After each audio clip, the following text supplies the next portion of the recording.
Tutoriel expliquant comment un utilisateur de la plateforme peut participer à la réalisation concrète d'un projet.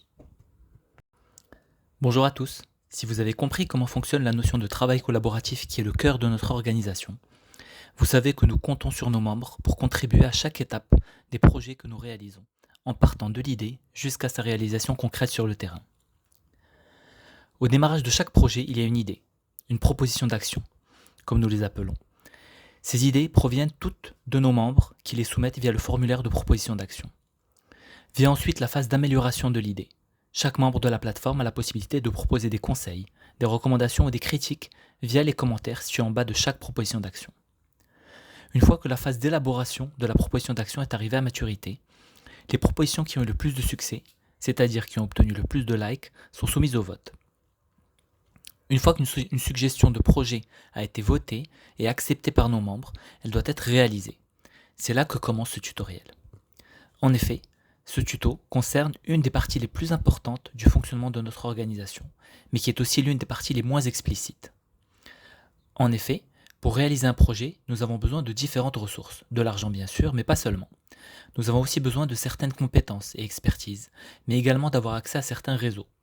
Prenons un exemple. Imaginons que nous souhaitions envoyer un bateau chargé d'aide humanitaire à Gaza. Dans le cadre de la conception de ce projet, nous aurions besoin de différentes compétences. Par exemple, des avocats spécialisés en droit de la mer pour connaître les impératifs légaux relatifs à une telle opération. Nous aurons aussi besoin de l'avis d'un expert maritime pour des conseils relatifs à l'acquisition d'un navire de transport de marchandises. Nous pourrions aussi avoir besoin de contacts au ministère des Transports afin de faciliter les procédures d'autorisation nécessaires en la matière.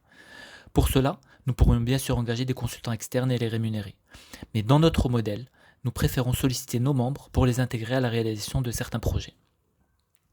Pour reprendre l'exemple précédent du projet de navire de transport d'aide humanitaire, si vous êtes avocat par exemple et que vous avez correctement rempli votre profil privé en indiquant bien vos différentes compétences et le type de contribution que vous souhaitez apporter à notre organisation, vous pourriez être contacté par nos équipes pour apporter votre expertise au projet en question.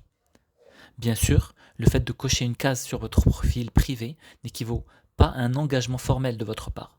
Cela signale juste à nos équipes qu'elles peuvent vous contacter en cas de besoin. Vous restez libre d'accepter ou de refuser de participer au projet en question.